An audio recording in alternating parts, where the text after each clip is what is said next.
Hey guys, it's Frank again here in the shop with McKenna. Today we're shooting part 3 of our 4-part series on marketing and sponsorship in motorsports. So McKenna, we've already got our marketing material set up. We've done a little bit of targeting to figure out who we're going to talk to. Just, can you go into a little bit on how we set up a meeting with these people once we know who we're going to talk to? There's obviously about 4 ways you can do this. You can call them, you can email them, you can send something in the mail, or you can meet them in person.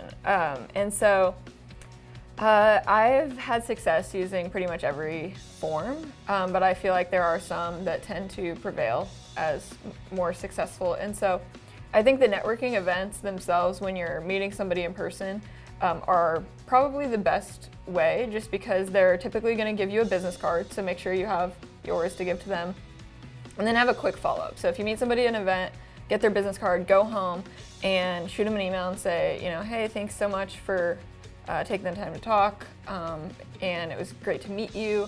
And there's a couple of different ways you can take it after that. You can maybe just say, if it was kind of more of a casual meeting, you can say, hey, would you want to grab coffee sometime, and maybe we can continue our conversation. Or you might just want to thank them for their time, and then, later on, reach back out to them and ask, hey, would you maybe be interested in meeting with me to talk about my marketing program? And just set up the meeting right there. However, if you don't have that relationship built with them already, you might want to send them an email, which I think is also pretty effective. The only issue with that, though, is if they haven't met you, they haven't seen your face or anything, you're going to have to be pretty compelling in that email. So you kind of want to start off with a brief little elevator pitch. So if you're emailing Frank, it would be Frank, and then I always start off with, my name is McKenna Hassey, so you want your name. If it's a younger driver, or I guess any driver, you want the age. So I always say, my name's McKenna Hassey, and I'm a 22-year-old professional race car driver from Des Moines, Iowa. So you kind of want your name, your age, and where you're from, and what you do.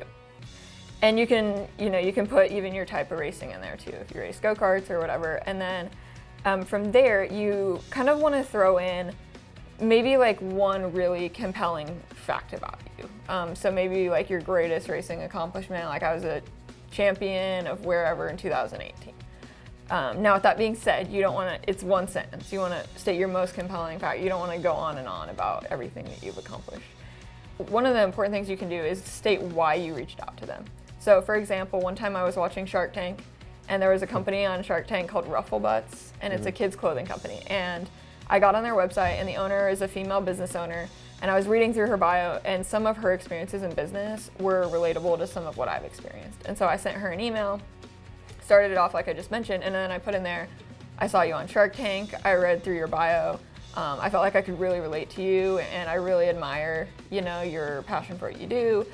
So just give them a compliment that's genuine, something that you truly admire about them or have learned from them. And then just throw the offer out there. I would love for the opportunity to meet with you, or I was wondering if you'd be willing to meet with me so I could share with you my marketing presentation or talk about my marketing opportunities that I have available. You really want to make it sound like you're offering them an opportunity more so than asking for money or anything like that, or like asking for a donation for a charity. So you always want to portray your race team like a business, because it is a business.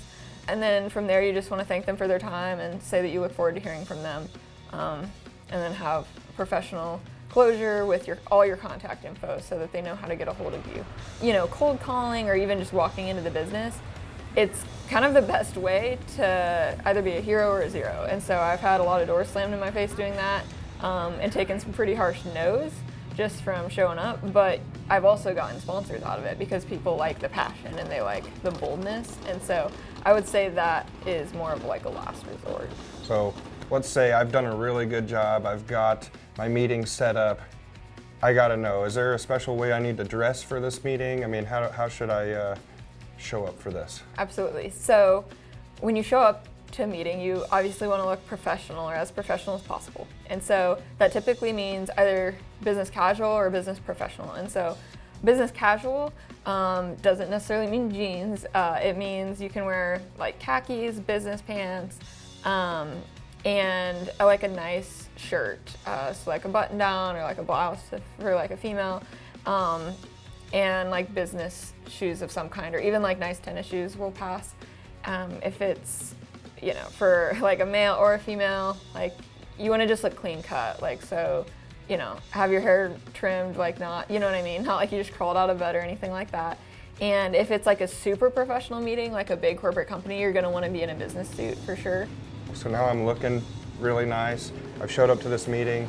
Do you got any tips or tricks for when you're in front of these people? I mean, what do we do when we're in this meeting? You're going to want to try and kind of get a feel for what to expect before you get there. Sometimes it's okay to flat out ask with the setup of the meeting. And so say, sometimes you can tell by the email, but they might say, yep, I'd love to get together and chat with you, about your presentation. So in that case, you might want to bring in either a physical presentation or a laptop if it's going to be one-on-one, you're sitting there presenting. Now, oftentimes they might have you, or for me, I stand up in front of a screen and do like a formal pitch with a clicker and the whole deal. And so if that's the case, you want to take your presentation that we talked about earlier. And the best way to pitch is to pitch not so much off the screen, but simply yourself better than anybody. You know what you do, racing. And like truly why you want them on board. You should want to market their product and bring value to their product. If somebody is trusting you with their brand, you want to try and sell as much of it as you can or bring as much recognition to it as possible. And so, yep, just tell your story. I mean, that's a big thing too. Everybody has a story as to why they do what they do and how they got to where they are. So maybe start with that, start with your story, tell a little bit about yourself, and then present them with the opportunity to market with you. When you get to the end, definitely make room for plenty of question and answer, and then you're gonna wanna try and hopefully nail down a deal. And so if that's the case, you might get to the whole end of your presentation, they say, okay, so how much money do you need from us? Or what does the package look like? Or what would we get in return? And that's pretty much the question you're gonna wanna have ready to answer. And so if you do have packages already set up, you can say, here are the packages that I offer at these different levels, and give them the opportunity to select one. In some cases, you might have a specific value in mind that you want from this particular partner.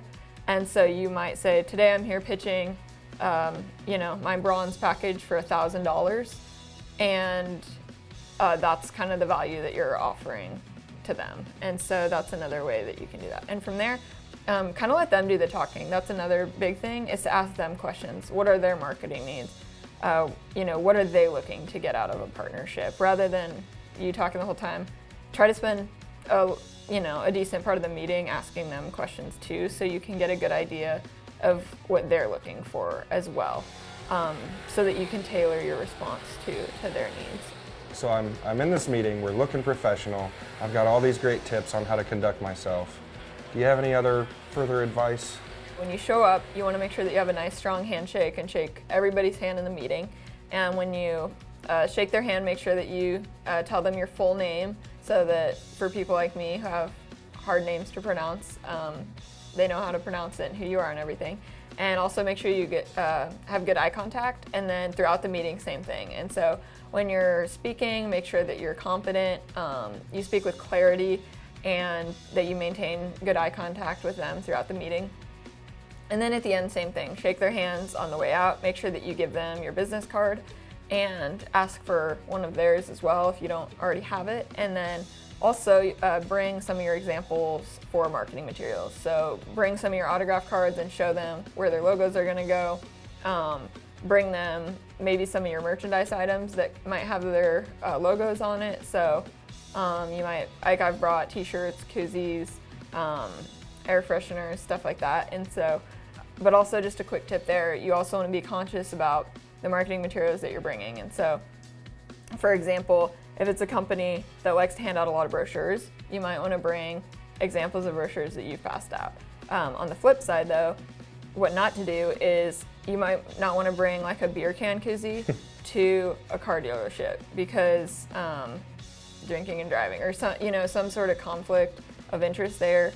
And you also want to make sure that if you're currently sponsored by a company, for example, I'm sponsored by a heating and cooling company, I wouldn't want to go to another heating and cooling company and have, my current sponsor all over it. So make sure that there's no conflicts of interest with you and your other partners and the partners that you're presenting to. Thanks, McKenna. Guys, that's part 3 of our 4-part series on marketing and sponsorship in motorsports. Tune in to part 4 on follow-up and delivery.